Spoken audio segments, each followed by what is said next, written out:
No recibirás nada, dijo mi hija, sin saber que yo gané 30 millones en la lotería. Mi nombre es Elvira. Tengo 68 años y aprendí a llorar sin hacer ruido. Hoy, te voy a contar algo que nunca pensé que contaría.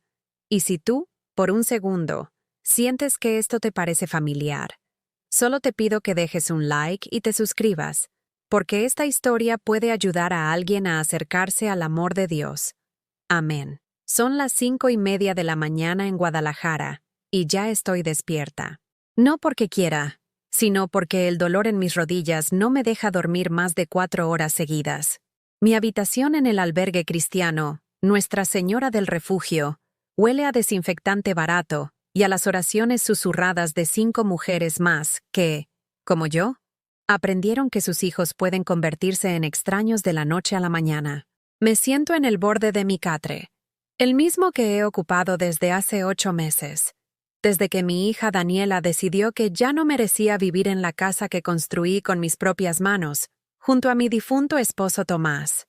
Mis dedos artríticos buscan mi rosario entre las sábanas gastadas, esas cuentas de plástico que han escuchado más confesiones que cualquier sacerdote de la ciudad. La luz del amanecer se filtra tímidamente por la ventana enrejada, iluminando el pequeño altar que armé en la mesita de noche, una estampa de la Virgen de Guadalupe, ya amarillenta por el tiempo, una vela de parafina que enciendo cada noche antes de dormir, y mi Biblia forrada en cuero negro, herencia de mi madre, con páginas tan delgadas que parecen pergamino y márgenes llenos de anotaciones de 3 generaciones de mujeres que buscaron a Dios en medio del abandono. Señor, susurro mientras mis labios resecos forman las palabras que he repetido durante 247 noches consecutivas. Si todavía me miras desde ahí arriba, dame fuerzas para entender por qué mi propia sangre me trata como si fuera basura. Mi voz se quiebra en la última palabra, pero no lloro. Ya no me quedan lágrimas para desperdiciar en madrugadas vacías.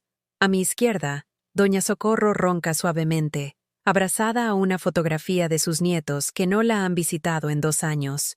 A mi derecha, Esperanza murmura nombres en sueños, nombres de hijos que la internaron aquí temporalmente, y se olvidaron de venir por ella.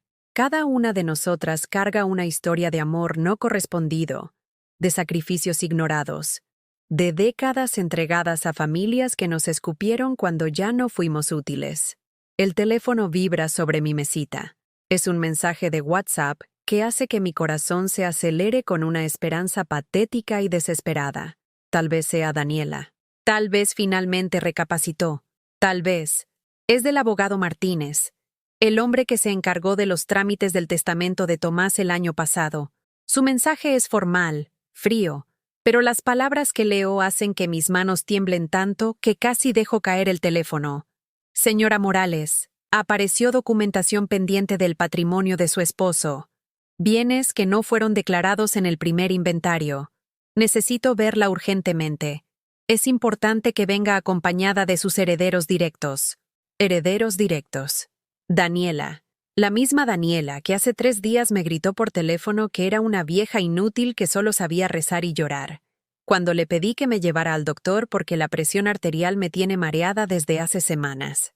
La misma que me dijo que no me atreviera a aparecer por su casa porque sus amigos del trabajo no sabían que tenía una madre que vive de la caridad cristiana.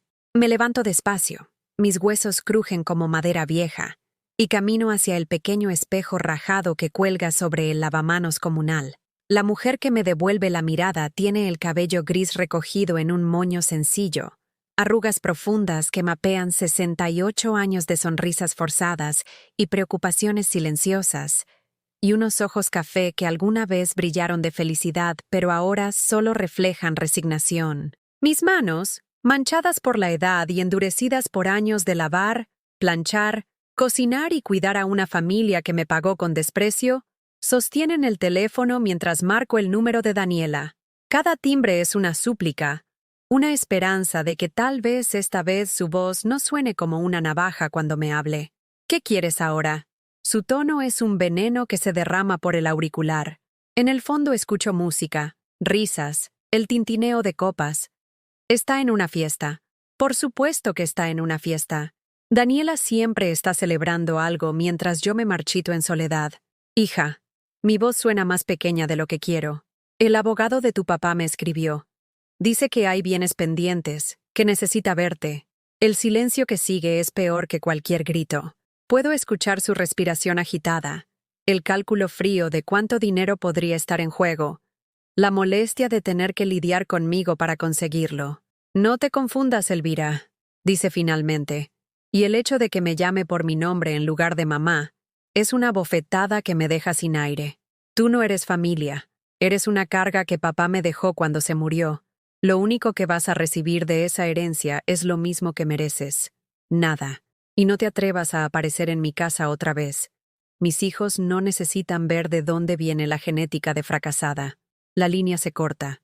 El silencio del albergue me aplasta como una lápida. Me desplomo en la silla de plástico donde desayuno cada mañana un huevo revuelto y un pedazo de pan dulce que las voluntarias del camino neocatecumenal traen los martes y viernes. No lloro.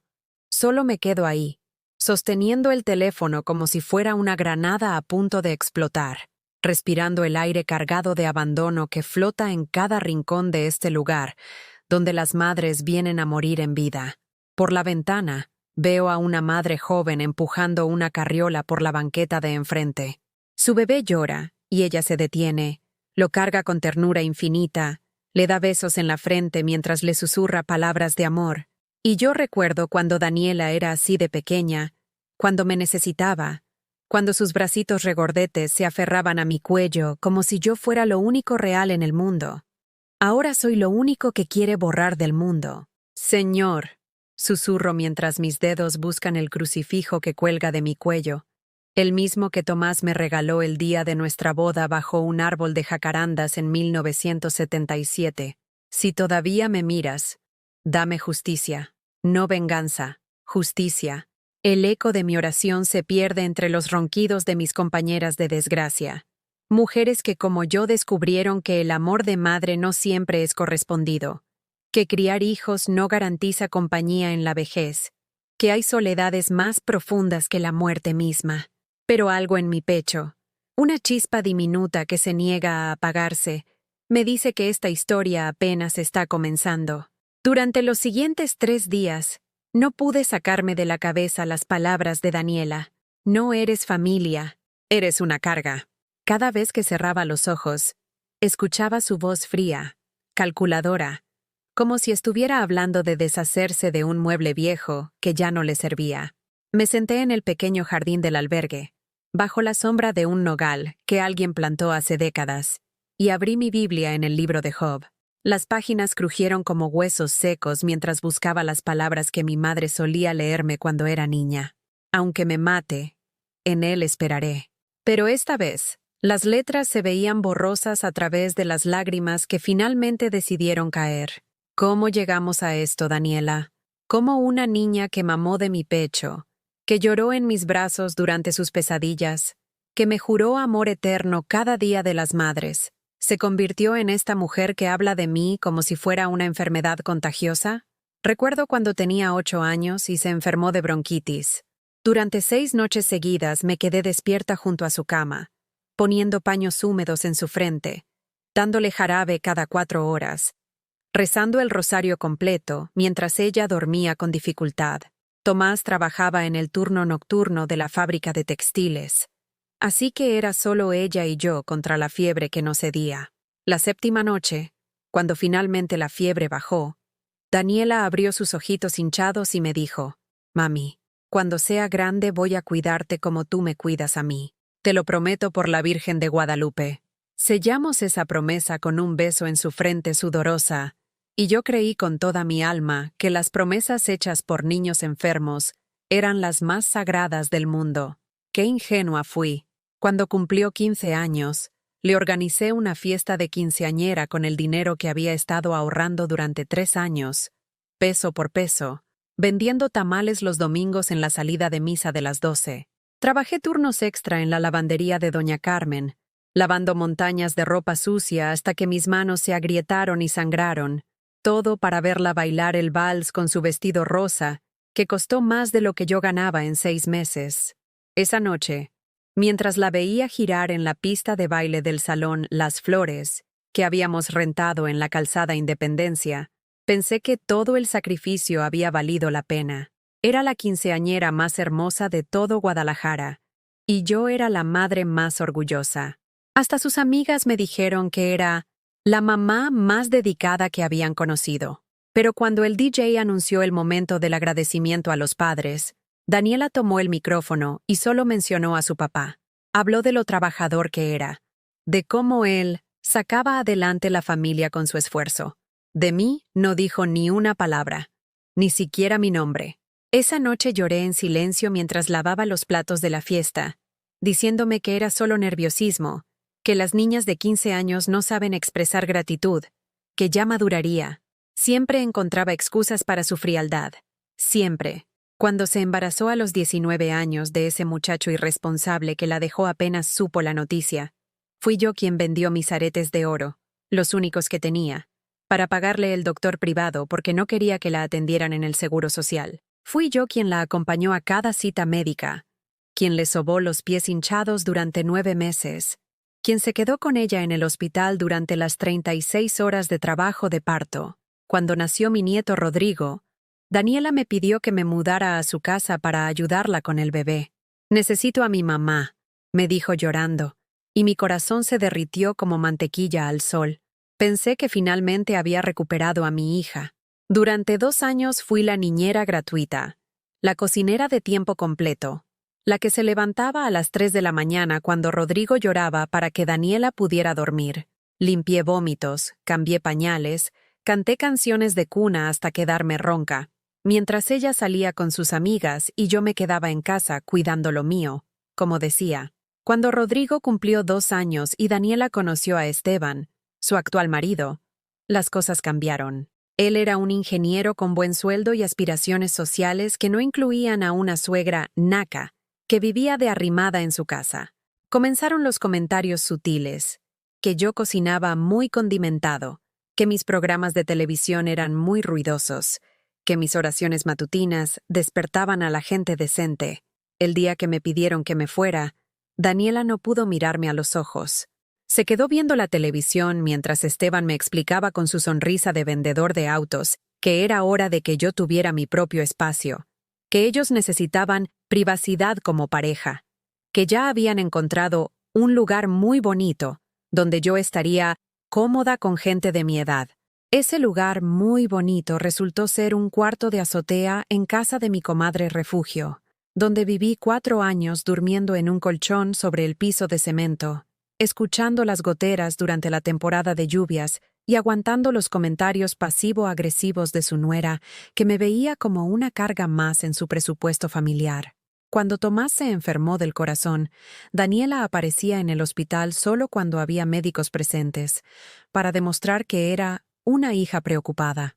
Pero las noches de velorio, las madrugadas de angustia cuando los doctores no daban esperanzas, las lágrimas cuando finalmente nos dijeron que no había nada más que hacer, esas las viví sola.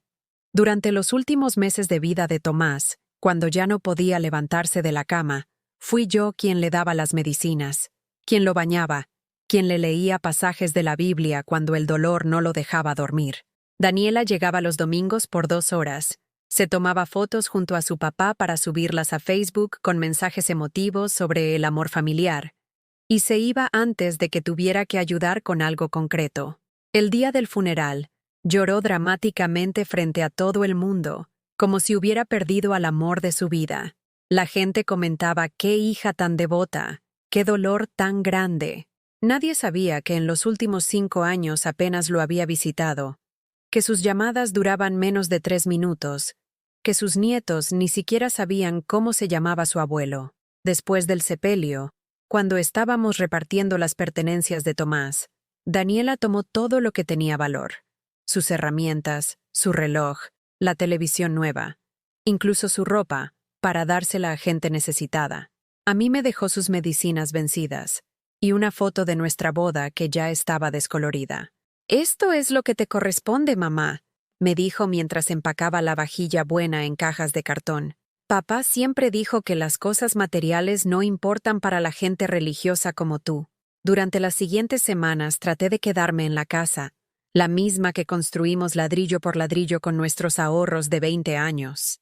Pero las cuentas empezaron a llegar a nombre de Daniela, las llaves fueron cambiadas, y un día llegué del mercado para encontrar mis pocas pertenencias en bolsas de plástico sobre la banqueta.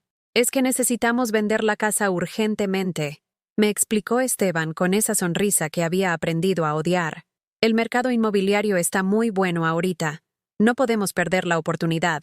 Me quedé parada en la banqueta, viendo cómo cerraban la puerta de la casa donde había sido feliz, donde había criado a mi hija, donde había cuidado a mi esposo hasta su último suspiro.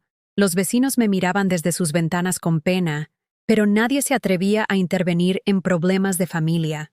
Esa noche, sentada en la sala de espera del albergue mientras llenaba los papeles de admisión, le pregunté a Dios por qué permitía que una madre que había dado toda su vida por sus hijos terminara mendigando un lugar donde dormir. Pero él, como siempre, permaneció en silencio. Ahora, 3 días después de la llamada cruel de Daniela, sostengo en mis manos temblorosas una nueva esperanza. El mensaje del abogado Martínez hablando de bienes pendientes. Tal vez Tomás, desde el cielo, encontró la manera de cuidarme una última vez. Tal vez Dios finalmente escuchó mis oraciones nocturnas. O tal vez es solo otra desilusión esperando a destrozarme el corazón otra vez. Pero por primera vez en meses, me atrevo a susurrar una oración diferente. Señor, si esto es una señal tuya, dame fuerzas para lo que viene. Y si mi hija va a seguir lastimándome, enséñame a proteger lo poco que me queda de dignidad. El nogal susurra con el viento vespertino, como si fuera la voz de Dios respondiéndome en secreto. El martes siguiente era mi cumpleaños número 68. Me desperté a las 5 de la mañana, como siempre, pero esta vez con una pequeña chispa de esperanza en el pecho. Tal vez Daniela recordaría. Tal vez, por una vez en los últimos 5 años, mi teléfono sonaría con una felicitación, aunque fuera fría y obligada. Pasé el día entero revisando mi celular cada 5 minutos, como una adolescente esperando la llamada del muchacho que le gusta. Cada vibración me hacía saltar del asiento. Cada notificación era una posibilidad de que mi hija hubiera recordado que yo seguía viva, que seguía siendo su madre. A las 8 de la noche, cuando ya había perdido toda esperanza, decidí llamarla yo. Mis dedos temblaron mientras marcaba su número, ensayando mentalmente las palabras. Hija, solo quería recordarte que hoy es mi cumpleaños. Simple, sin drama, sin reclamos. Contestó al cuarto timbre, con esa voz irritada que ya conocía demasiado bien. ¿Ahora qué se te ofrece? Daniela, mi amor, susurré, tragándome el orgullo. Hoy es mi cumpleaños. Cumplí 68 años. El silencio del otro lado fue más devastador que cualquier grito. Podía escuchar la televisión de fondo, voces de sus hijos jugando, la vida normal de una familia feliz de la cual yo había sido borrada completamente. Ah, sí, felicidades, dijo finalmente, con el mismo tono que usaría para felicitar a un desconocido. ¿Eso era todo? Pensé que tal vez podrías venir a visitarme, o que yo pudiera ver a los niños. Elvira, ya te dije que no insistas. Los niños están ocupados con la escuela, y yo tengo cosas importantes que hacer. Además, ese lugar donde vives huele raro y los niños se pueden enfermar. Colgó sin despedirse.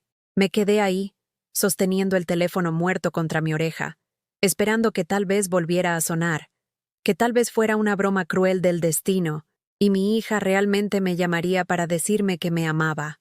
Esa noche, Doña Socorro me trajo un pedacito de pastel que había sobrado de una celebración en la iglesia. Era de vainilla con betún rosa, dulce y esponjoso, pero cada bocado me sabía a sal, porque no podía parar de llorar.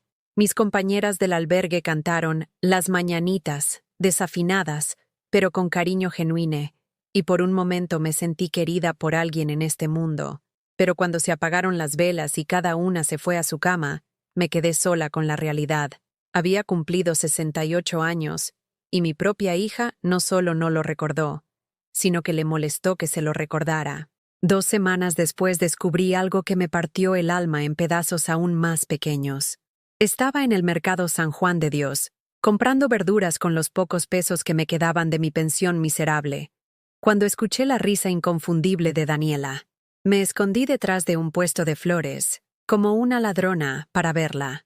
Estaba con sus hijos, Rodrigo y Sofía, comprando ingredientes para lo que parecía ser una fiesta. Llevaba puestos unos aretes de oro que reconocí inmediatamente. Eran los míos, los que había vendido para pagarle el doctor privado cuando estaba embarazada. Los mismos que me juró que había empeñado temporalmente y que me iba a regresar cuando tuviera dinero. La seguí a distancia, como una detective patética, y los vi entrar a una pastelería cara en la avenida Chapultepec. A través del vidrio los observé eligiendo un pastel enorme de 3 pisos, decorado con rosas rojas y letras doradas. Rodrigo, mi nieto de 8 años, señalaba emocionado diferentes opciones mientras Daniela sonreía con una ternura que yo no había visto en años. Me acerqué al vidrio, presionando mi cara contra el cristal frío, tratando de escuchar de qué hablaban. El empleado de la pastelería escribía algo en una hoja, y alcancé a leer las palabras que me destrozaron. Feliz cumpleaños, Rodrigo. 8 años. El cumpleaños de mi nieto había sido 3 días antes. El mismo día que yo cumplí 68 años. La misma fecha. Y mientras yo pasé mi cumpleaños sola, comiendo pastel de caridad en un albergue, mi hija organizaba una fiesta espectacular para su hijo y se olvidaba por completo de que su madre respiraba el mismo aire. Salí corriendo del mercado como una loca, empujando a la gente sin pedir perdón, sintiendo que me ahogaba en plena calle. Llegué al albergue con el corazón latiendo tan fuerte que pensé que me iba a dar un infarto ahí mismo. Doña Socorro me encontró sentada en el piso del baño comunal, abrazando mis rodillas y meciendo hacia adelante y hacia atrás como una niña traumatizada. ¿Qué pasó, Elvira? ¿Estás enferma? No pude explicarle. No podía encontrar palabras para describir el dolor de descubrir que tu hija prefiere fingir que no existes antes que incluirte en la alegría de sus hijos. ¿Cómo le explicas a alguien que acabas de confirmar que eres menos importante para tu propia sangre que un extraño en la calle? Esa noche no pude cenar. El estómago se me había cerrado como un puño, y cada vez que trataba de beber agua, la vomitaba inmediatamente. Me quedé despierta hasta las 4 de la mañana, caminando en círculos por el pequeño jardín del albergue, hablando con Dios como una loca. ¿Por qué, Señor? ¿Por qué permites que una madre sufra tanto por los hijos que crió con amor? ¿Dónde está tu justicia? ¿Dónde está tu misericordia? Yo he sido buena. He ido a misa todos los domingos de mi vida adulta. He ayudado a quien ha necesitado. He perdonado a quien me ha lastimado. ¿Por qué me castigas así? El silencio de Dios era ensordecedor. Las estrellas me miraban desde arriba con indiferencia cósmica. Y por primera vez en mi vida adulta, dudé. Dudé de que alguien me escuchara. Dudé de que mis oraciones sirvieran para algo más que para desperdiciar saliva.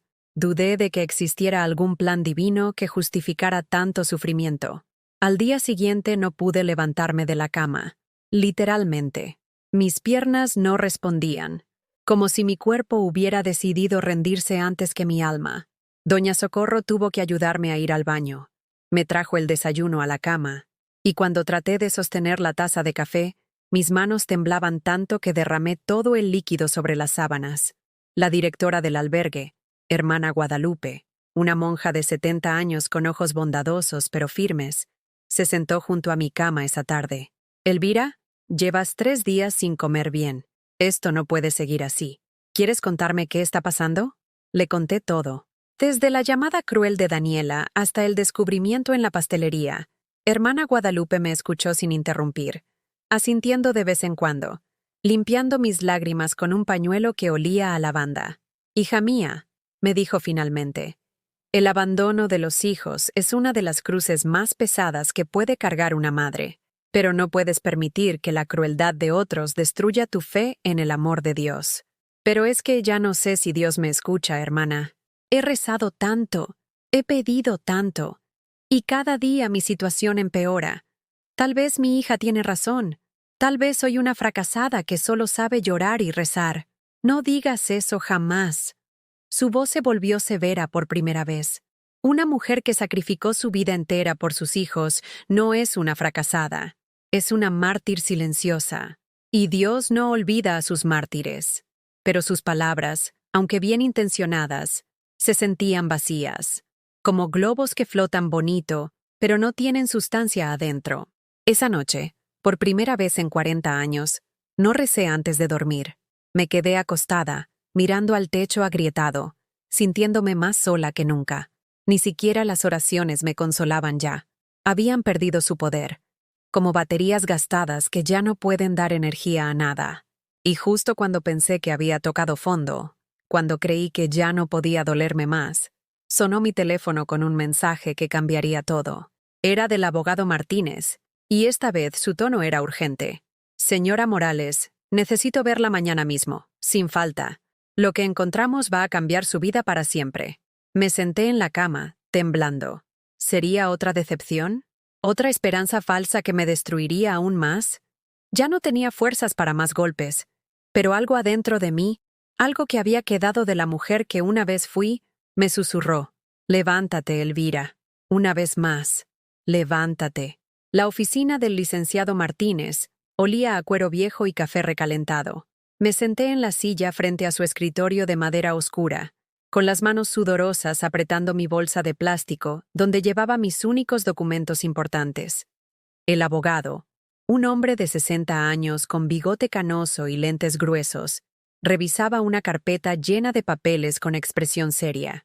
«Señora Morales», comenzó, quitándose los lentes y limpiándolos lentamente. «Lo que voy a decirle va a sorprenderla mucho. Su esposo, que en paz descanse, tenía propiedades y cuentas que no fueron declaradas en el primer inventario». Mi corazón comenzó a latir más rápido. «¿Cómo que propiedades? Tomás y yo vivíamos en esa casita de la colonia Oblatos. Nunca tuvimos nada más.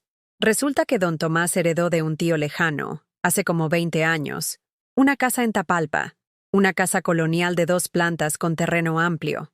Además, tenía acciones de una empresa familiar que sus primos manejaban y una cuenta de banco que aparentemente olvidó mencionar antes de fallecer». Las palabras del licenciado sonaban irreales, como si estuviera hablando de la vida de otra persona.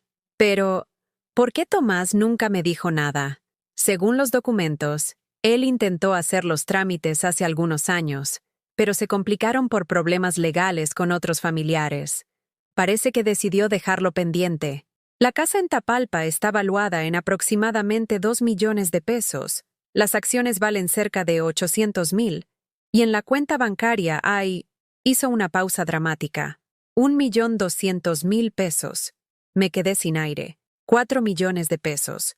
Una fortuna para alguien como yo, que había vivido contando centavos toda su vida adulta. Y eso significa que usted, como esposa sobreviviente, tiene derecho a la mitad de todos esos bienes. Su hija heredaría la otra mitad, 2 millones de pesos. Suficiente para salir del albergue, para vivir con dignidad, para no depender de la caridad de nadie nunca más. Por primera vez en meses, sentí algo parecido a la esperanza. «Necesito que contacte a su hija para que venga a firmar los documentos correspondientes», continuó el licenciado. «Sin su firma, no podemos proceder con el reparto». Salí de la oficina flotando en una nube de incredulidad. En el camión de regreso al albergue, abrazada a mi bolsa vieja, no podía dejar de pensar: «Dios mío, tal vez sí me escuchaste. Tal vez esto es tu manera de decirme que no me has abandonado». Esa noche marqué el número de Daniela con manos temblorosas. Esta vez, su tono cambió dramáticamente cuando le expliqué sobre la herencia. ¿4 millones? ¿Estás segura, mamá? De pronto volvía a ser mamá. ¿El abogado te mostró los papeles? ¿Está todo legal? Sí, hija. Necesita que vayas mañana a su oficina para firmar los documentos. Él me explicó que sin tu firma no se puede hacer nada. Por supuesto que voy. Dios mío, no puedo creerlo. Papá nunca nos dijo nada. Mañana mismo voy, mamá. Te amo, te amo. Hacía años que no escuchaba esas palabras de su boca. Colgué el teléfono sintiéndome confundida pero esperanzada. Tal vez el dinero sería la medicina que curara nuestra relación rota. Tal vez cuando Daniela viera que yo también tendría independencia económica, me respetaría otra vez. Qué ingenua seguía siendo a los 68 años. Al día siguiente, Daniela llegó a la oficina del licenciado acompañada de Esteban y de un abogado que habían contratado. Llevaba puesto un vestido negro elegante, zapatos de tacón y una sonrisa radiante que no había visto en años. Me abrazó frente al licenciado Martínez con tal efusividad que casi me hace caer. «Mamá querida, qué bendición tan grande. Papá nos está cuidando desde el cielo». Pero conforme el licenciado explicaba los detalles legales, la expresión de Daniela fue cambiando. Su sonrisa se volvió tensa cuando escuchó que yo tenía derecho a la mitad de todo. «Disculpe, licenciado», interrumpió Esteban con esa voz melosa que usaba cuando quería manipular a alguien. «¿Está usted seguro de esas cifras? Mi suegra ha vivido en un albergue de caridad. Obviamente no tiene capacidad para manejar esas cantidades de dinero». «La ley es clara», respondió el licenciado Martínez con firmeza. «La señora Morales tiene plenos derechos sobre su parte de la herencia». Daniela y Esteban se miraron con una expresión que no pude descifrar en ese momento, pero que después entendería perfectamente. Estaban calculando cómo quitarme mi parte. «Mamá», dijo Daniela con voz dulce mientras salíamos de la oficina, «he estado pensando. Tú no tienes experiencia manejando tanto dinero. ¿Qué te parece si yo administro tu parte? Te puedo dar una mensualidad muy generosa, y así no tienes que preocuparte por nada». «No, hija. Quiero manejar mi dinero yo misma. Con esto puedo rentar un departamentito, vivir tranquila». La máscara se le cayó inmediatamente. «¿Un departamento? ¿Tú sola? Mamá, ya estás muy grande. Además, ¿qué van a decir los vecinos si saben que tengo a mi madre viviendo sola cuando yo tengo una casa grande? Pero si tú misma me dijiste que no querías que viviera contigo». «Eso era antes, mamá. Ahora las cosas son diferentes». Diferentes porque ahora había dinero de por medio. Durante los siguientes días, Daniela se volvió mi sombra. Me visitaba en el albergue todos los días, algo que no había hecho ni una sola vez en 8 meses. Llegaba con bolsas de comida cara, con regalos pequeños, con esa sonrisa fingida que ya conocía muy bien. «Mamá, he hablado con un contador. Dice que si pones el dinero a mi nombre, puedes ahorrar muchísimo en impuestos. Además, yo te puedo conseguir mejores rendimientos en inversiones». «No, Daniela, quiero que el dinero esté a mi nombre». «Pero mamá, piénsalo bien. Tú nunca has manejado cantidades así. Yo tengo experiencia, tengo contactos. Puedo hacer que ese dinero crezca». «He dicho que no». Su cara se enrojecía cada vez que le negaba algo, pero se controlaba delante de las otras señoras del albergue. Sin embargo, un día que estábamos solas en el jardín, su verdadera personalidad salió a flote. «Escúchame bien, vieja necia», me dijo con una voz que no reconocí. «Ese dinero debería ser completamente mío. Yo fui la que cuidé a papá. Yo fui la que se hizo cargo de todo cuando él murió. Tú no hiciste nada más que llorar y rezar como siempre. Daniela, yo cuidé a tu papá durante meses. Cállate. Tú no sabes nada de la vida. Ese dinero se va a perder en tus manos. Vas a terminar siendo estafada por el primero que te haga caso. Por lo menos conmigo estás seguro. El dinero es mío por derecho, Daniela». «¿Derecho? ¿Cuál derecho? Tú no trabajaste ni un día para conseguir esa herencia. Fue papá quien se sacrificó, quien trabajó, quien hizo contactos. Tú solo fuiste su esposa. Eso no te da ningún mérito». Sus palabras me dolieron más que cualquier bofetada. ¿Ser su esposa no me daba mérito? ¿Cocinar para él durante 30 años? ¿Cuidarlo cuando estaba enfermo? ¿Acompañarlo en sus preocupaciones? ¿No valía nada? Además, continuó con esa crueldad calculada que había perfeccionado con los años, todo el mundo sabe que las viejitas como tú son presa fácil para los rateros. En 6 meses ya no te va a quedar ni un peso y vas a venir llorando conmigo para que te mantenga otra vez. Esa noche, acostada en mi catre del albergue, reflexioné sobre las palabras de mi hija. Tal vez tenía razón. Tal vez yo era demasiado ingenua para manejar tanto dinero. Tal vez... No, me dije en voz alta, despertando a doña Socorro. No voy a permitir que me convenzan de que soy incapaz. He manejado presupuestos familiares toda mi vida. He tomado decisiones difíciles. Tengo derecho a decidir sobre mi propio dinero. Al día siguiente llamé al licenciado Martínez y le pedí una cita privada. Cuando llegué a su oficina, le expliqué lo que estaba pasando. Señora Morales, me dijo con comprensión. Lamentablemente esto es más común de lo que imagina. Los hijos a veces ven a sus padres mayores como incapaces de manejar sus propios asuntos. ¿Qué puedo hacer? Proceder con el trámite sin ella si es necesario. Aunque eso implicaría un pleito legal. ¿Un pleito contra mi propia hija? Solo si ella se niega a firmar los documentos. Por ahora, sugiero que mantenga su posición.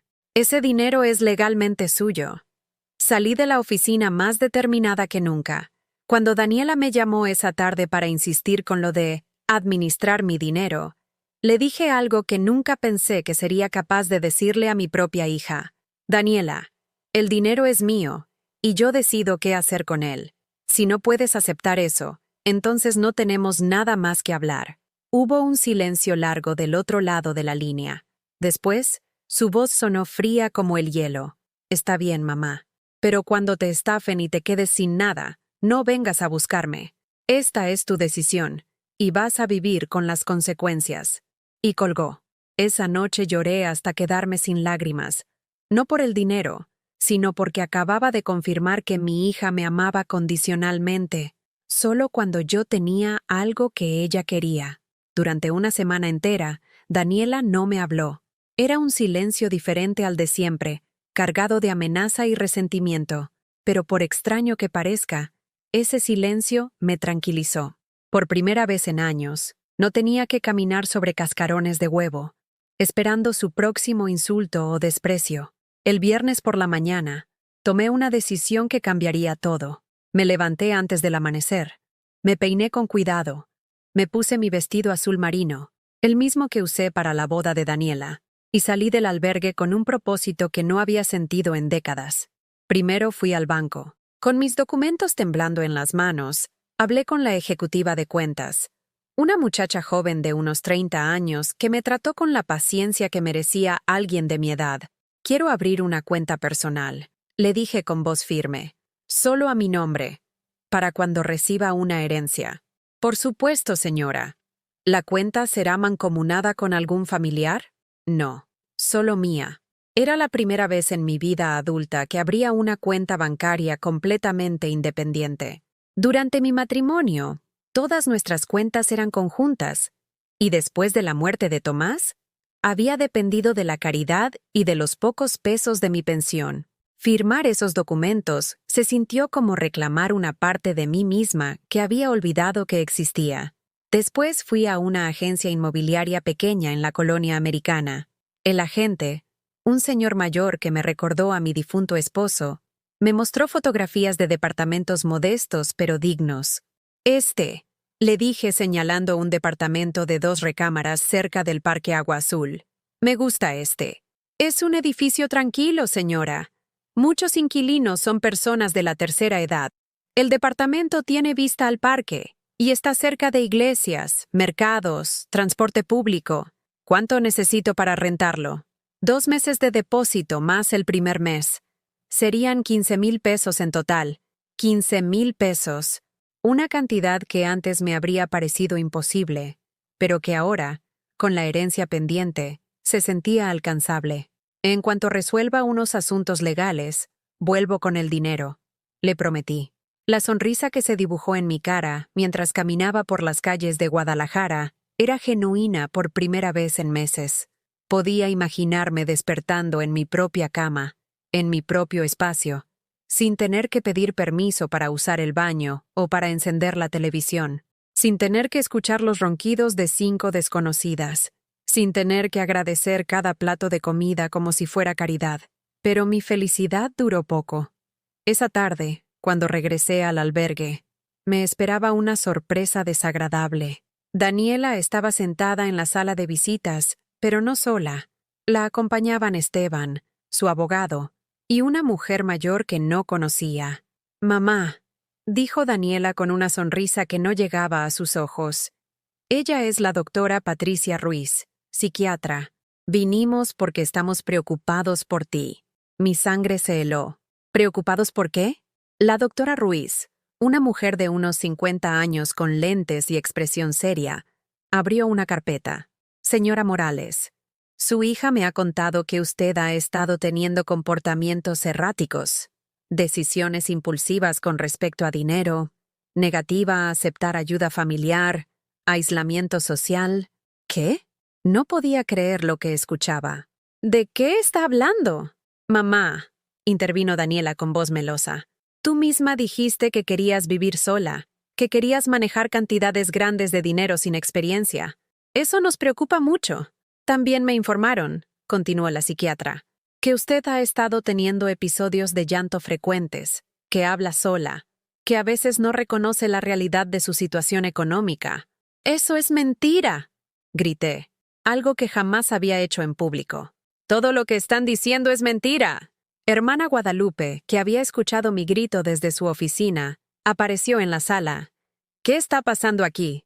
Esteban se levantó y le extendió la mano. Buenas tardes, hermana. Somos la familia de la señora Morales.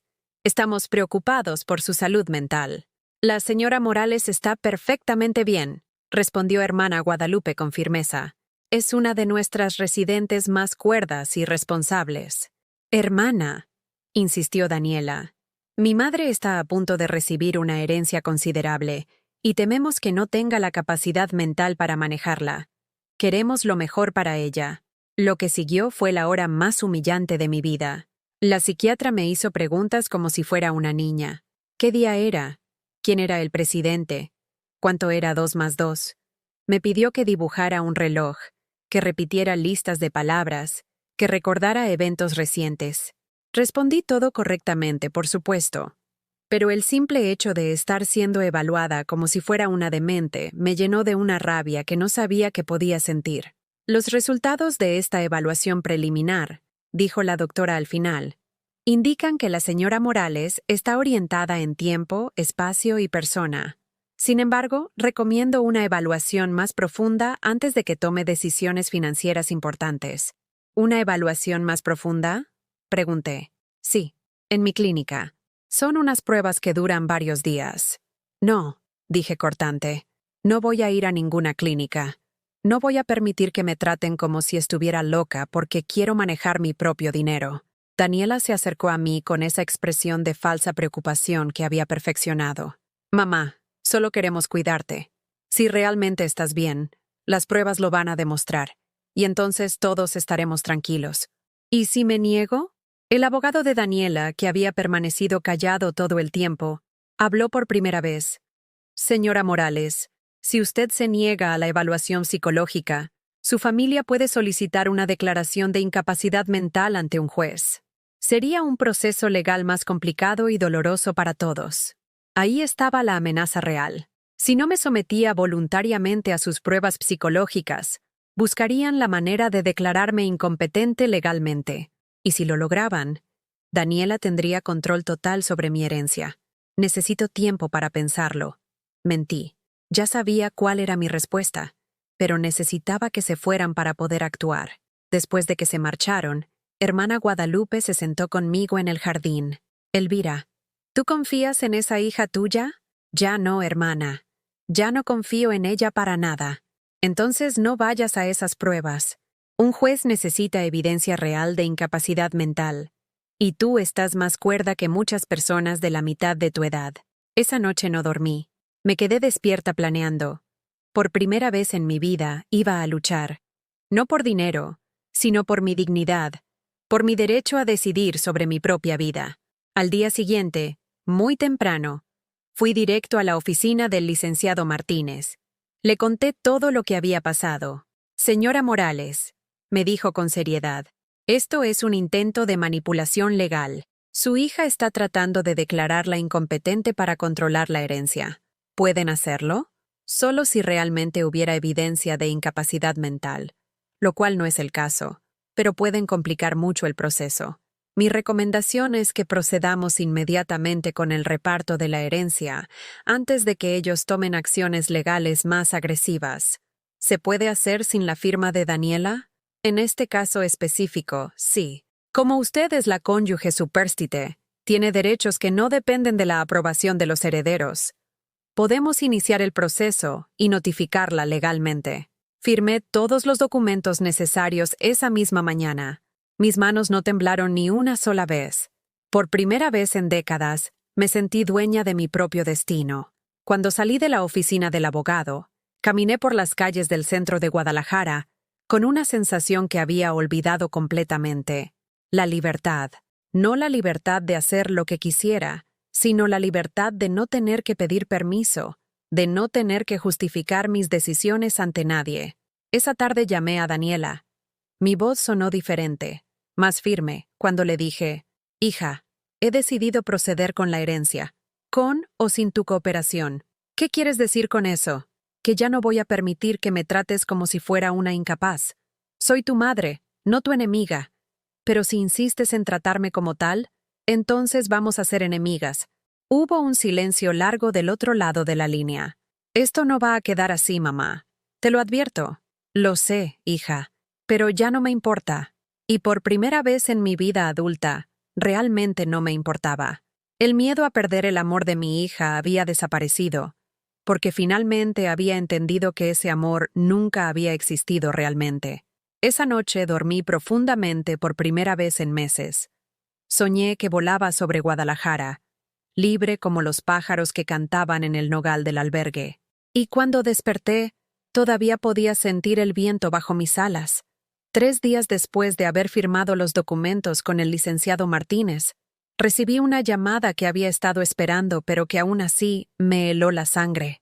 «Mamá».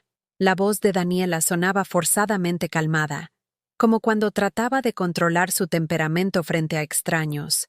«Necesitamos hablar. Toda la familia.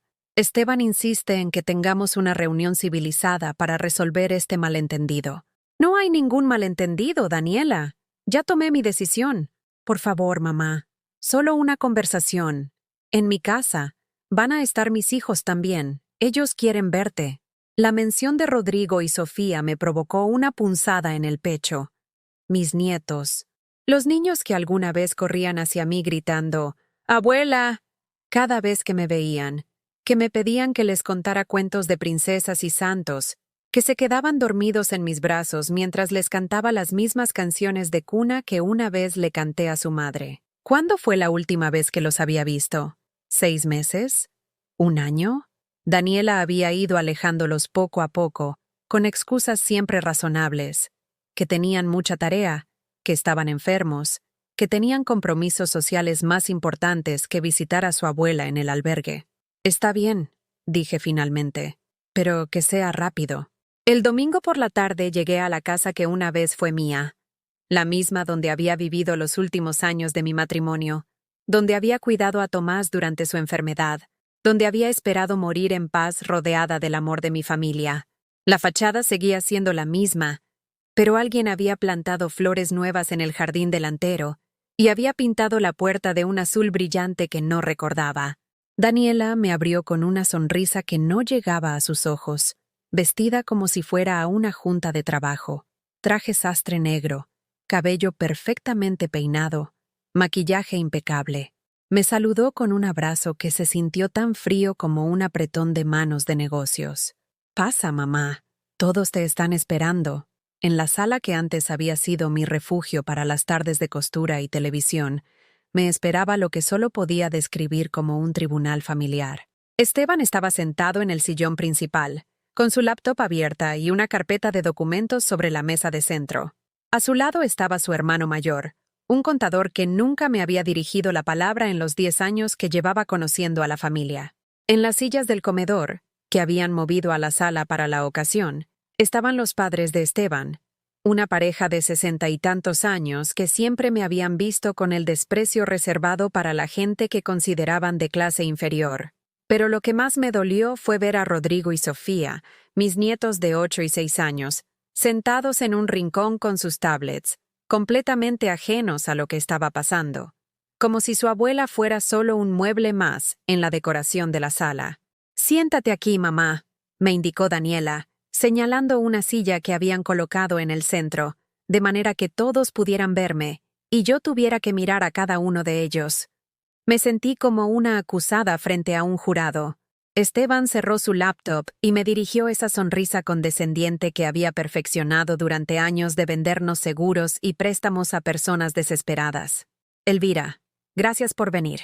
Queremos hablar contigo sobre esta situación de la herencia, pero desde un lugar de amor y preocupación familiar. No hay ninguna situación, respondí con más firmeza de la que había esperado de mi propia voz. La herencia es legal, y ya está en proceso. Elvira, intervino la madre de Esteban con esa voz aguda que siempre me había puesto los nervios de punta. Nosotros te queremos mucho, pero todos aquí estamos preocupados por ti. Una mujer de tu edad, viviendo en un albergue, sin experiencia en el manejo de dinero. He manejado el dinero de mi casa durante 40 años de matrimonio. Sí, pero cantidades pequeñas, insistió el contador. Estos son millones de pesos. Requiere planificación fiscal, inversiones, estrategias legales que están más allá de tu conocimiento. Daniela se acercó y se arrodilló junto a mi silla, tomando mis manos entre las suyas. Sus palmas estaban frías, y sus ojos brillaban con lágrimas que sabía perfectamente cómo producir a voluntad. Mamá, escúchame. Yo sé que las cosas entre nosotras han estado tensas últimamente. Yo sé que a veces he sido dura contigo, pero es porque me preocupo por ti. Eres mi madre, la única que tengo, y no puedo permitir que cometas un error que arruine tu futuro. ¿Cuál error? ¿Querer vivir con dignidad? Manejar 2 millones de pesos sin ayuda es un error, explotó Esteban, perdiendo por fin la compostura. En 6 meses te van a haber estafado hasta el último centavo. Esteban, lo calmó su hermano. Mantengamos la conversación civilizada.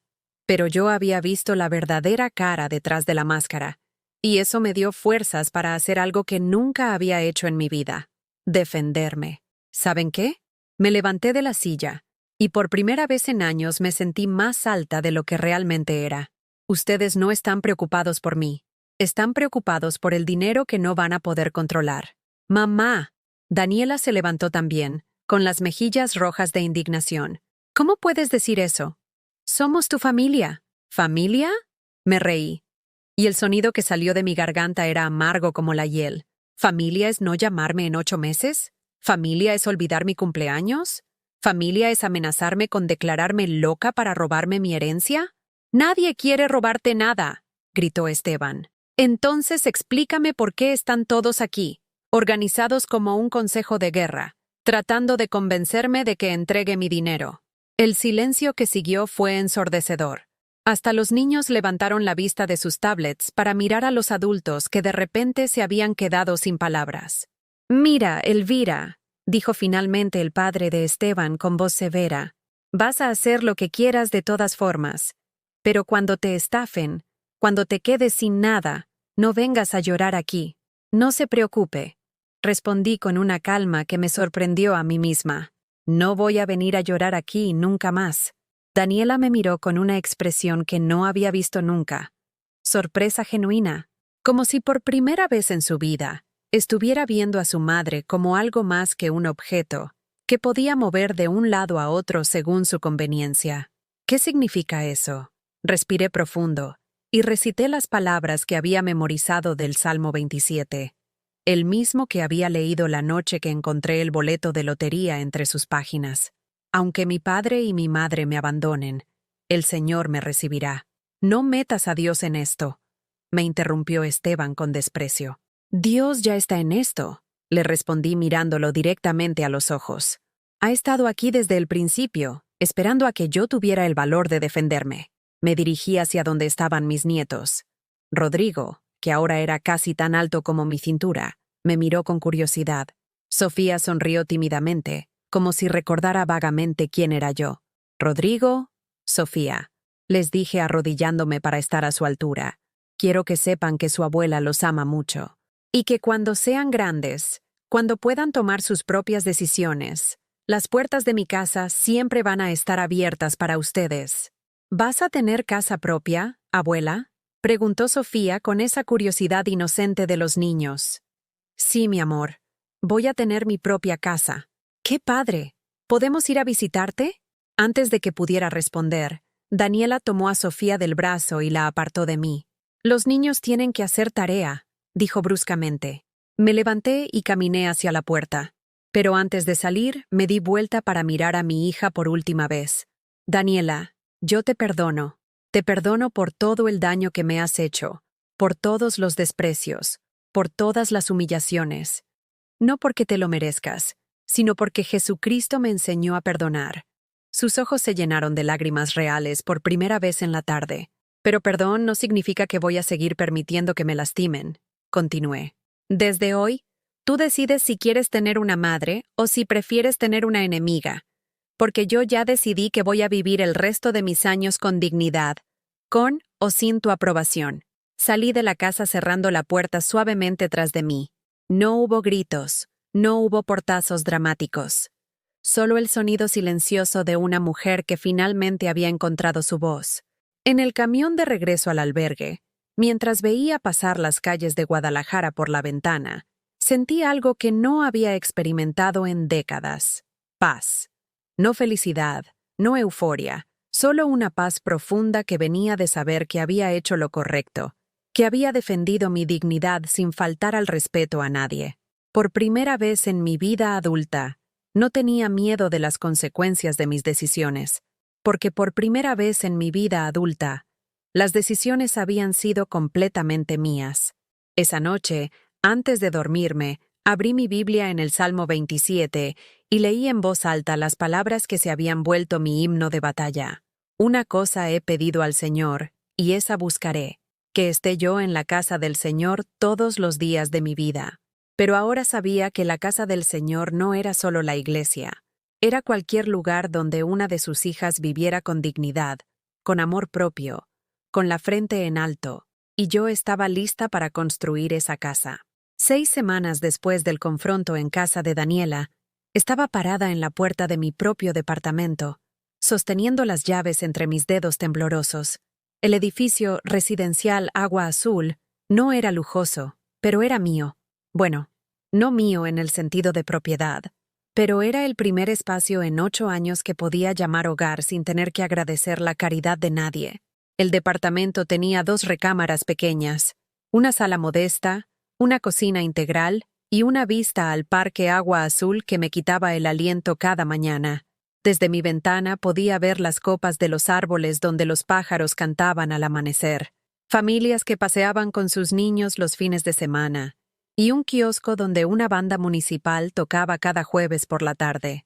Los primeros días fueron extraños. Después de tantos meses durmiendo en una habitación compartida, el silencio absoluto de mi propia casa me mantenía despierta. Podía caminar hasta la cocina a medianoche sin despertar a nadie. Podía llorar sin pedir disculpas. Podía rezar en voz alta sin molestar a las compañeras del albergue. «Gracias, Señor», susurraba cada mañana mientras preparaba mi café en una cafetera que había comprado con mis propios recursos. «Gracias por recordarme que merezco esto». El licenciado Martínez había manejado todo el proceso de la herencia con una eficiencia que me sorprendió. La casa en Tapalpa ya estaba en proceso de venta. Las acciones de la empresa familiar habían sido liquidadas, y el dinero de la cuenta bancaria olvidada había sido transferido a mi nueva cuenta personal. Después de impuestos y honorarios legales, me quedaron 1.800.000 pesos. Era más dinero del que había visto en toda mi vida. Lo suficiente para vivir modestamente pero con dignidad, hasta el día que Dios me llamara a su presencia. Durante las primeras semanas, cada compra era una celebración pequeña, una vajilla nueva para reemplazar los platos desechables que había usado en el albergue, sábanas que olían a nuevo en lugar de a desinfectante industrial, una pequeña televisión para mi recámara donde podía ver las telenovelas que me gustaban sin que nadie me criticara por mis gustos baratos.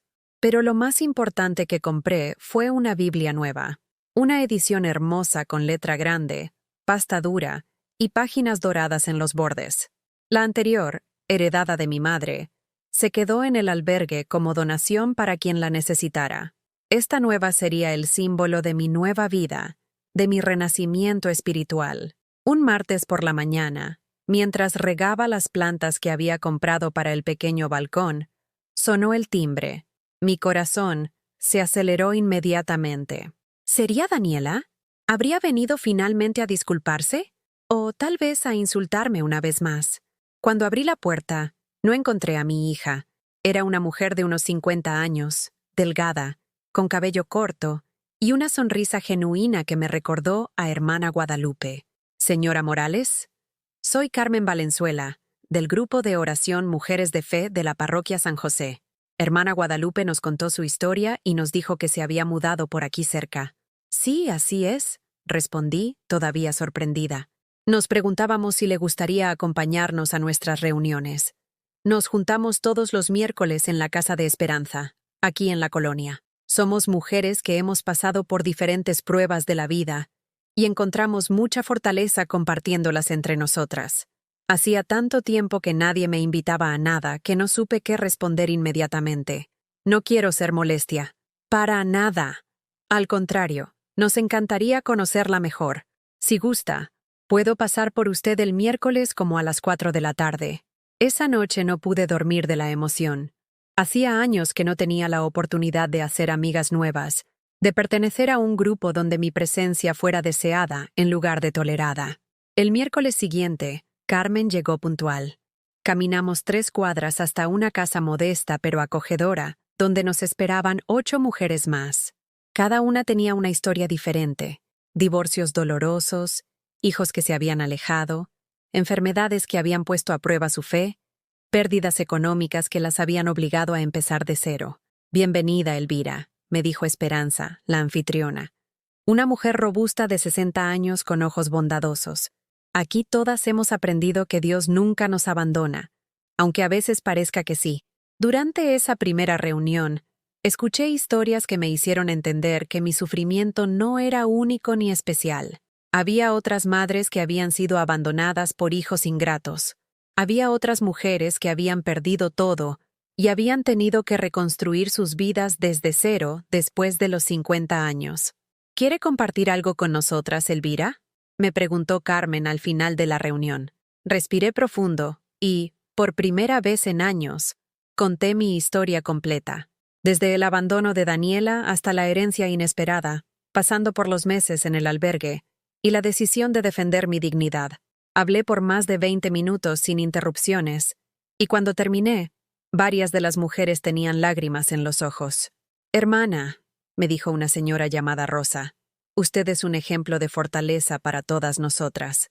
Muchas de nosotras seguimos esperando que nuestros hijos cambien, que nos reconozcan, que nos valoren. Pero usted tuvo el valor de construir su propia felicidad. No fue valor, les confesé. Fue desesperación. Llegué a un punto donde ya no tenía nada más que perder. A veces, intervino Esperanza, Dios nos lleva a ese punto de desesperación porque es el único momento en que estamos dispuestas a confiar completamente en Él. Salí de esa reunión sintiéndome más liviana de lo que me había sentido en años. No solo había encontrado amigas, había encontrado una comunidad de mujeres que entendían exactamente por lo que había pasado. Durante las siguientes semanas, mi vida tomó un ritmo que no había experimentado nunca. Los miércoles tenía reunión de oración. Los viernes por la mañana acompañaba a Carmen al mercado y después desayunábamos en una fonda de la colonia. Los domingos iba a misa en la parroquia San José, donde el padre Miguel me había reconocido como la nueva feligresa, y siempre me saludaba con cariño después del servicio. Pero el cambio más grande llegó cuando Esperanza me propuso algo que nunca había considerado. Elvira, ¿alguna vez ha pensado en hacer trabajo voluntario? ¿Trabajo voluntario? Sí. Hay un hogar para adultos mayores aquí cerca que necesita gente que les lea a los residentes, que los acompañe, que les haga plática. Muchos de ellos están en situaciones similares a la que usted vivió. La idea me emocionó inmediatamente. Podía ser útil otra vez. Podía usar mi experiencia de dolor para consolar a otros que estaban pasando por lo mismo. El Hogar del Buen Pastor era un lugar mucho más triste que el albergue donde había vivido. Aquí había ancianos que llevaban años sin recibir visitas, que habían sido literalmente abandonados por sus familias. Algunos tenían demencia y ya no recordaban a sus hijos. Otros estaban perfectamente cuerdos, pero habían sido depositados ahí como objetos que ya no servían. Mi primera visita fue desgarradora. Conocí a don Roberto, un ex maestro de 78 años, cuyos hijos vivían en Estados Unidos y no habían venido a verlo en 5 años. A doña Antonia, una antigua costurera que lloraba todas las noches porque sus nietas no sabían ni cómo se llamaba, a don Evaristo, un campesino que había trabajado toda su vida para darles estudios a sus hijos y que ahora vivía de la pensión mínima mientras ellos manejaban prósperos negocios en Guadalajara. ¿Usted también fue abandonada por sus hijos, señora Elvira?, me preguntó doña Antonia durante mi segunda visita. Sí, pero ya no me duele como antes, le respondí con honestidad. Aprendí que el amor de los hijos no se puede mendigar. O existe o no existe. Y si no existe, tenemos que construir nuestro amor propio en otras partes. ¿En dónde? ¿En la fe? ¿En las amistades nuevas? ¿En la capacidad de ayudar a otros? ¿En la certeza de que Dios nos ama, aunque nuestros propios hijos no sepan hacerlo? Durante los siguientes meses, iba al hogar 3 veces por semana. Les leía el periódico a los que ya no podían hacerlo solos. Les escribía cartas que dictaban para familiares que probablemente nunca las iban a responder. Los acompañaba a los médicos cuando no tenían a nadie más. Les llevaba pequeños regalos, dulces, revistas, flores del mercado, pero sobre todo, les daba lo que más necesitaban, la certeza de que alguien en el mundo sabía que existían, que sus vidas habían tenido valor, que merecían ser escuchados y respetados. Una tarde, mientras ayudaba a don Roberto a escribir una carta para su hijo en Phoenix, me dijo algo que me quedó grabado para siempre. Señora Elvira, usted no sabe el regalo que nos ha dado. No es solo el tiempo que pasa con nosotros, es que nos trata como si fuéramos importantes. Es que son importantes, don Roberto. Para usted sí, para nuestras familias ya no. Esa noche, en mi departamento, mientras preparaba mi cena sencilla pero satisfactoria, reflexioné sobre las palabras de don Roberto. Había encontrado mi propósito. No era ser la madre perfecta que merecía el amor incondicional de sus hijos.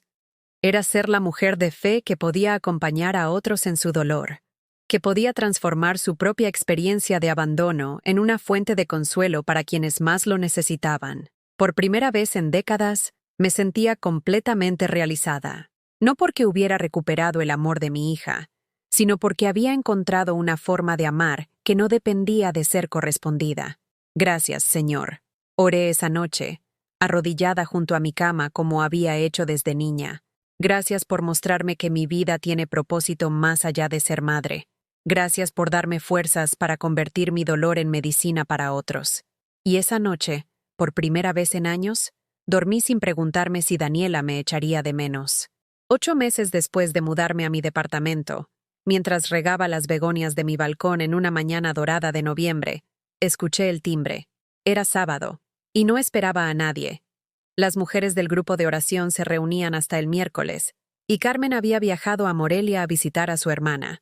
Cuando abrí la puerta, me quedé paralizada. Era Rodrigo, mi nieto, pero no el niño de 8 años que había visto en aquella reunión familiar. Este era un muchacho de casi 9 años, más alto, con la cara más angulosa, pero con los mismos ojos curiosos que recordaba. ¿Abuela Elvira? Su voz sonaba insegura, como si no estuviera completamente seguro de que yo fuera quien buscaba. Rodrigo, susurré, mi corazón latiendo tan fuerte que temí que pudiera escucharlo. ¿Cómo llegaste aquí? ¿Dónde está tu mamá? Ella no sabe que vine. Le dije que iba a casa de mi amigo Sebastián, pero en realidad tomé el camión hasta acá. Busqué la dirección en el directorio del edificio. Mi nieto había viajado solo por media ciudad para encontrarme. Un niño de 8 años había tenido más valor que toda su familia junta. Pasa, mi amor, pasa. Lo abracé con cuidado, como si fuera una figura de cristal que podía romperse. Olía a champú de niño y a la colonia que Daniela siempre le ponía antes de salir de casa. Se sentó en mi sofá nuevo, mirando alrededor con curiosidad. Sus ojos se detuvieron en la imagen de la Virgen de Guadalupe que había colgado en la pared principal, en las plantas que llenaban cada rincón disponible, en la pequeña biblioteca que había armado con los libros de oraciones y novelas románticas que compraba en el tianguis de los jueves. Tu casa está muy bonita, abuela. Huele rico, como a flores. Gracias, mi cielo. ¿Quieres un vaso de agua? ¿O leche con chocolate? Leche con chocolate, por favor. ¿Os? Mientras preparaba su bebida en la cocina, lo escuchaba caminar por mi pequeño departamento. explorando cada rincón con esa curiosidad natural de los niños. Cuando regresé con su vaso y unas galletas María, estaba parado frente a mi mesa del comedor, mirando las fotografías que había colocado ahí. Abuela, ¿esta eres tú cuando eras joven? Era mi foto de boda, la única que había logrado rescatar cuando me sacaron de la casa. Tomás y yo, de 23 y 25 años respectivamente, sonriendo bajo el árbol de jacarandas con la inocencia de quienes creen que el amor es suficiente para vencer cualquier obstáculo. Sí, mi amor. Esa soy yo con tu abuelo Tomás el día que nos casamos. Se veían muy felices. Lo éramos. Rodrigo se sentó a mi lado en el sofá, bebiendo su chocolate con la seriedad de un adulto en una reunión de negocios. Abuela, tengo que preguntarte algo importante. Dime, hijo, ¿es cierto que mi mamá ya no te quiere?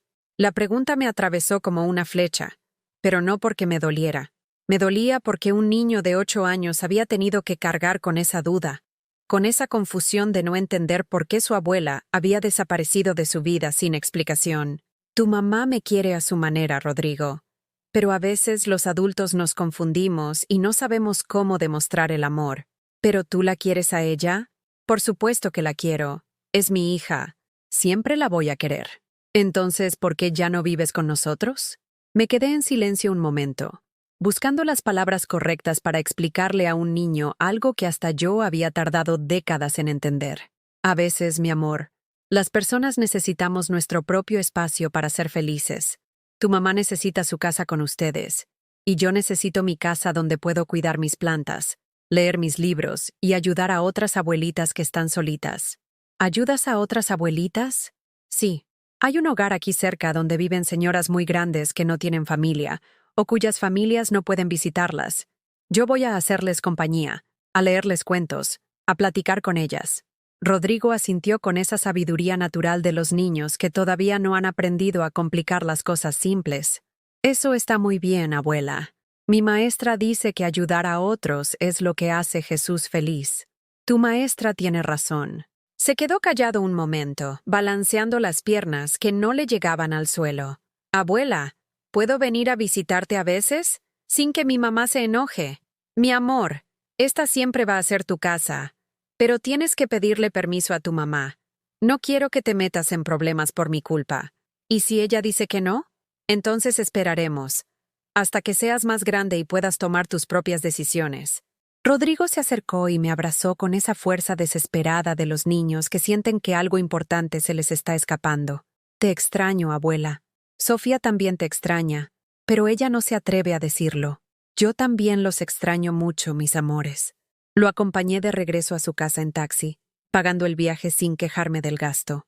Durante el trayecto me contó sobre la escuela, sobre sus amigos, sobre la nueva mascota que habían adoptado, un perro pequeño llamado Canelo que ladraba mucho pero que era muy cariñoso. Cuando llegamos a la casa, Daniela estaba parada en la puerta con una expresión de pánico que se transformó en furia en cuanto nos vio bajarnos del taxi.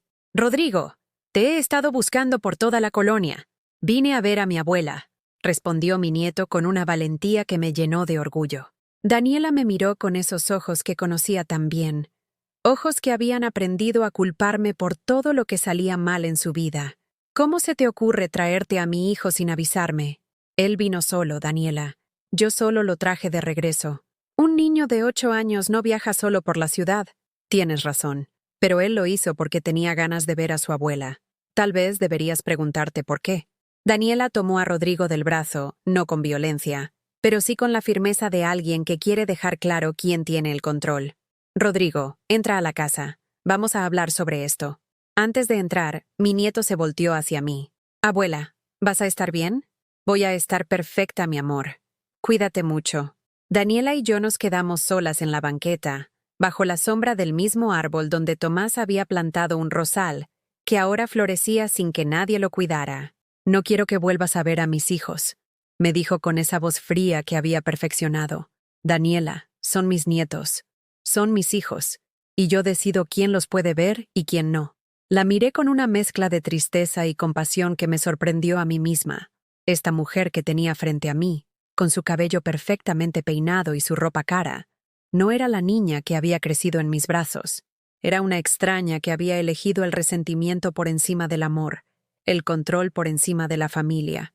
Está bien, le dije tranquilamente. Es tu decisión. ¿Está bien? ¿No vas a pelear? ¿No vas a gritarme que soy una mala hija? No, hija. Ya aprendí que no puedo obligar a nadie a amarme, ni siquiera a ti. Por primera vez en años, vi vulnerabilidad genuina en sus ojos, como si mi falta de resistencia la hubiera desarmado completamente. Yo no dije que no te amara. No hace falta que lo digas, Daniela. Tus acciones hablan más claro que tus palabras. Es que tú no entiendes, mamá. Es complicado. Esteban dice que... Esteban no es tu dueño, Daniela. Ni yo tampoco. Tú eres una mujer adulta que puede tomar sus propias decisiones. Se quedó callada, mirando sus zapatos como solía hacer cuando era niña, y sabía que había hecho algo malo. Cuando estés lista para tener una relación de adultas, sin condiciones, sin manipulaciones, sin que nadie más tome las decisiones por nosotras, yo voy a estar aquí, le dije finalmente. Mientras tanto, voy a seguir viviendo mi vida, una vida buena, tranquila, llena de propósito. Caminé hacia la parada del camión sin voltear atrás. No porque fuera orgullosa, sino porque sabía que mirar atrás solo me causaría dolor innecesario. En el camión de regreso a mi casa, mientras veía pasar las calles de Guadalajara por la ventana, pensé en todo lo que había cambiado en menos de un año. Había perdido una hija, pero había ganado una vida. Había perdido una familia, pero había encontrado una comunidad. Había perdido la seguridad de ser necesitada, pero había ganado la libertad de ser yo misma. Esa noche, mientras preparaba mi cena sencilla, sopa de tortilla con un poco de queso y aguacate, sonó mi teléfono. Era Carmen. Elvira, ¿cómo estás? Esperanza me contó que tu nieto te visitó hoy. Las noticias viajaban rápido en una colonia pequeña. Estoy bien, Carmen. Muy bien, de hecho. ¿Quieres que vayamos por un café? Puedo estar en tu casa en media hora. No es necesario, mi querida. Estoy en paz. Y era verdad. Por primera vez en mi vida adulta, estaba en paz completa. No la paz que viene de tener todos los problemas resueltos, sino la paz que viene de aceptar que algunos problemas no tienen solución y que eso está bien. Antes de dormir, abrí mi Biblia en el Salmo 139 y leí en voz alta: «Cuán preciosos me son, oh Dios, tus pensamientos, cuán grande es la suma de ellos». Los pensamientos de Dios sobre mí eran preciosos. Había tardado 68 años en entenderlo, pero finalmente lo sabía. Yo era valiosa no porque fuera una buena madre, una buena esposa o una buena hija. Era valiosa porque Dios me había creado con un propósito único que no dependía de la aprobación de nadie más. Cerré la Biblia y apagué la luz, sonriendo en la oscuridad. Mañana sería domingo. Iría a misa de 8. Después visitaría a don Roberto y doña Antonia en el hogar. Y por la tarde, regaría mis plantas mientras escuchaba la banda municipal en el parque. Era una vida simple, pero era mía, completamente mía. ¿Has pasado alguna vez por algo parecido? ¿O conoces a alguien que haya vivido el abandono de sus hijos pero encontró la fuerza en la fe para salir adelante? Compárteme tu experiencia en los comentarios. Si esta historia te tocó el corazón, deja tu like y suscríbete al canal para que este mensaje llegue a alguien que necesita escucharlo. Que Dios bendiga a todos los que han pasado por algo así, en el nombre de Jesús. Amén.